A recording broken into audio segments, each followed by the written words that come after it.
Abortion happens every day. Millions of people around the world will have an abortion each year. But the majority of those people will never talk about their abortion experiences. What if millions of people broke their silence and told the truth about their lives and their choices? We also rarely hear from those who work in clinics providing abortion care. What if we understood more about the people who dedicate their lives to that work? This episode of The Abortion Diary is in collaboration with the Abortion Care Network and was recorded at their 2019 annual conference.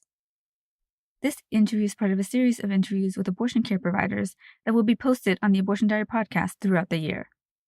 This is Melissa Madera in Austin, Texas, and you're listening to the Abortion Diary podcast. These are the stories we share. My name is Nikia Grayson. I work at CHOICES Memphis Center for Reproductive Health in Memphis, Tennessee, and I'm a family nurse-midwife there. And what drew you to the work that you do, to work in abortion care? I don't know that I was drawn specifically to abortion care. I think it was reproductive health overall. I wanted to make sure that people had access to all reproductive options, whether it was abortion or birth options, or just have non-judgmental, high-quality, factual care. I have a undergraduate degree in communications, so I really thought I was going to do sports marketing, which is what I loved and what I was working toward when I was in college. And after I took a trip with my best friend, where we hiked through West Africa, and I saw a lot of health issues, I decided to come back and study public health, specifically because I wanted to understand why a lot of the persons that we encountered were suffering from things that we were not experiencing here in the United States. And then I realized that the U.S.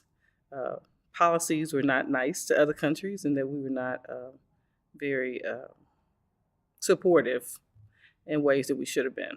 So I came back home. I studied. I went back to school. I went back to Howard University, which is where I got my undergrad degree, and studied public health. And then I moved to Memphis, and I got a master's in medical anthropology.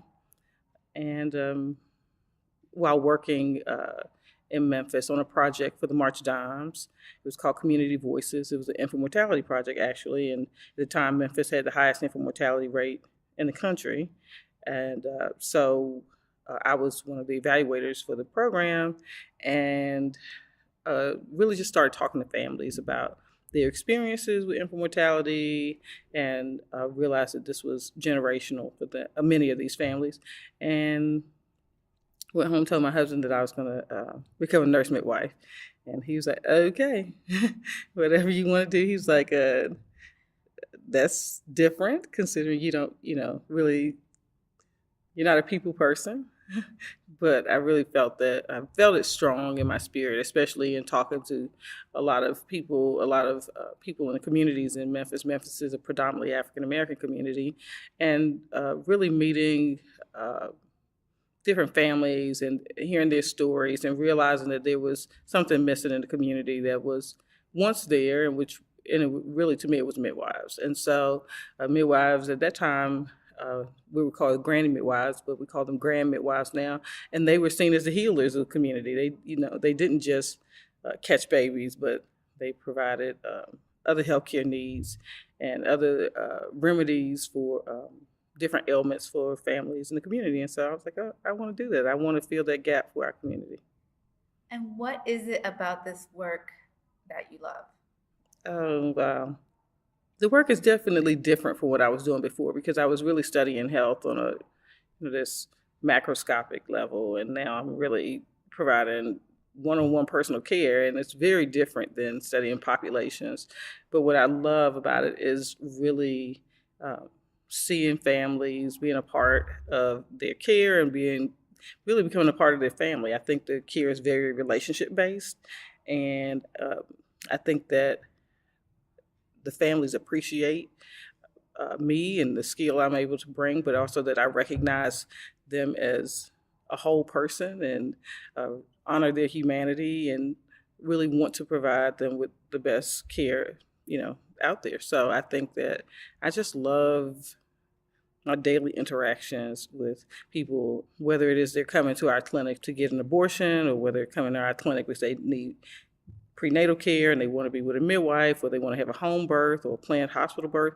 I just really enjoy my day-to-day role in their lives. So I love my job. I enjoy getting up in the morning and going to work. Does it even fulfill you more, the fact that you're working in your own community? Oh, absolutely. Absolutely. I think that it really helps me to see Black and brown women who need the care that we provide, get non-judgmental, like I said, high quality care, and recognize that we are totally there for them. And what really is so remarkable to me is that a lot of these women end up going on to become support for women themselves. So, whether they're there to get an abortion and then become an abortion doula, or they give birth with us and become a birth doula, it's really great to see. It's like full circle, and it's true community. What are you really proud of? In my work, I'm really proud of the model of care that CHOICES is really leading in terms of having these co-located services and really bringing birth and abortion together, because it's all reproductive health care. We serve the same people, whether they have an abortion or they're choosing to give birth. And I'm really proud of us for setting the standard, or for this model of care. It's really, and I was saying in one of the sessions we've done here at ACN, that we are building the bridge as we walk over it, because it hasn't been done. And so we are just putting it out there, and we're failing fast so that we can recover and tweak the model and kind of keep moving forward. So I'm also proud that we're building this birth center, this comprehensive reproductive health center that will have birth and suites in it. And so it'll be the first of its kind in the country, and it's just really exciting. What's really hard? What's really hard? Besides being a mother? Being a mother is really hard. No one told me, even though my friend Cherie Scott swears she told me it was going to be hard. No one told me motherhood was going to be this hard.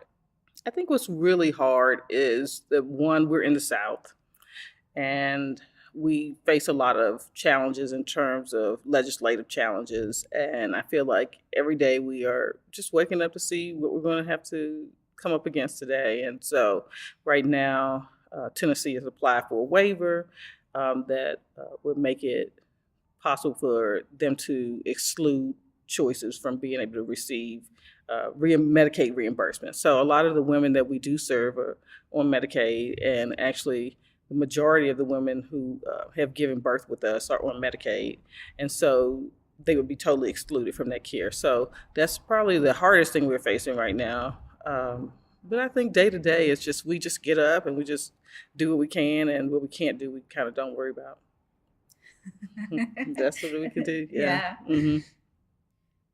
As we know, most people in our communities and in the world don't know very much about abortion or abortion providers. Absolutely. Especially indie providers or independent clinics. If you could tell those people something, what would it be? Oh, wow. That's a really good question.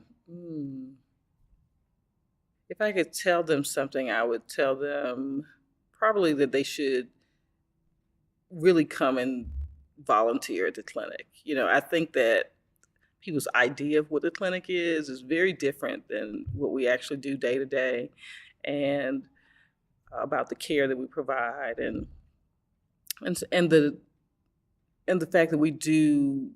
I think people think that we are forcing people into the door. Believe me, we're not forcing people in the door.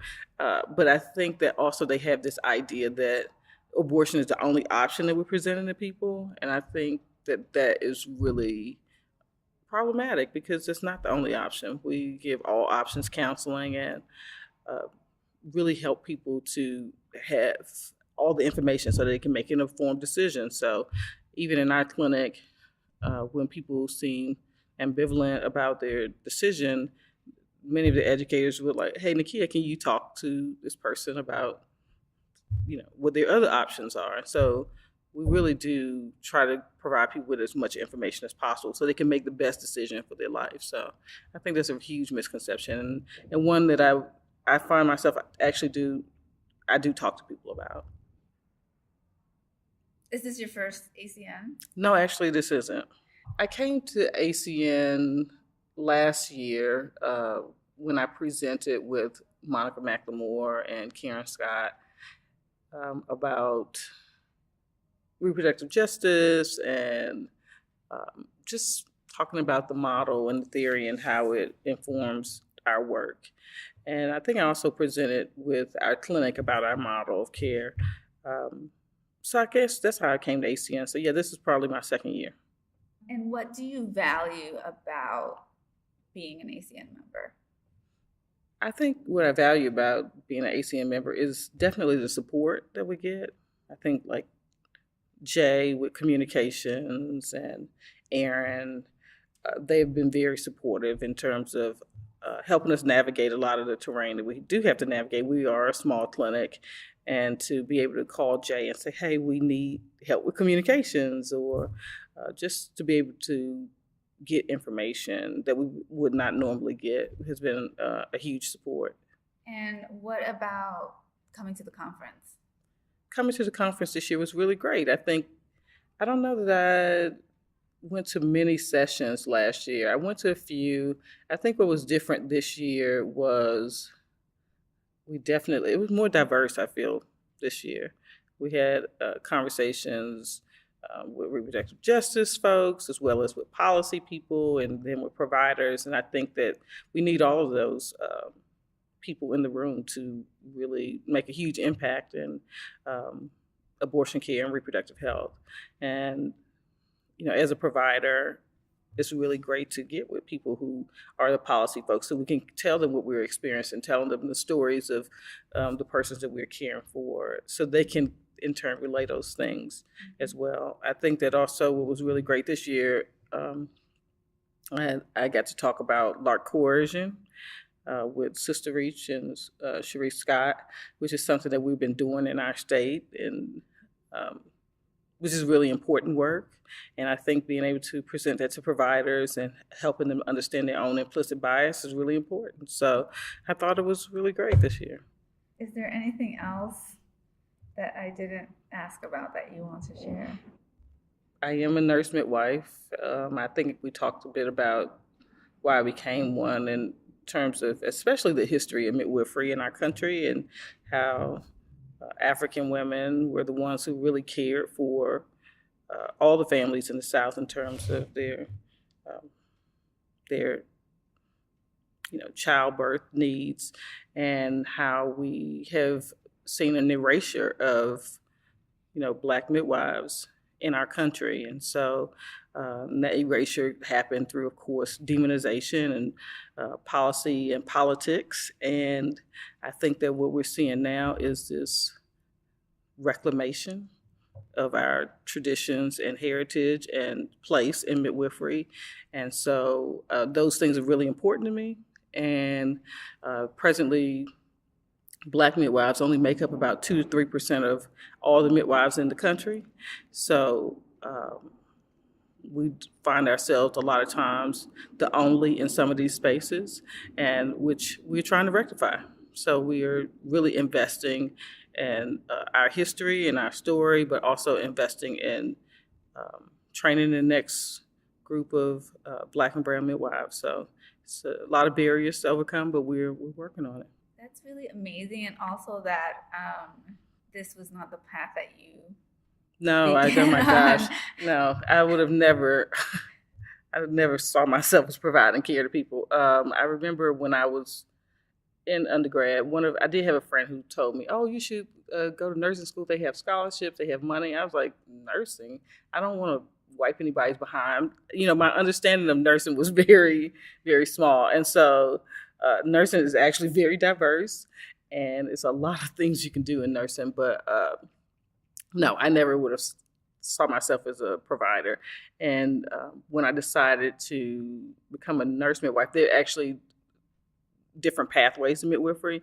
I chose nurse midwifery because one of my very good friends, she's a nurse midwife, and I remember calling her and telling her, and she's like, no, you're not supposed to do that. That is not what you're supposed to do. And they said all of those things just based on who they perceived me as, but they didn't realize that something really spoke to my spirit in interviewing these families and recognizing that I could fill a gap in that way. But yeah, my understanding of nursing was very different. And so I went to nursing school specifically to be a midwife. So I made it through the nursing training, and then I started working in high risk OB.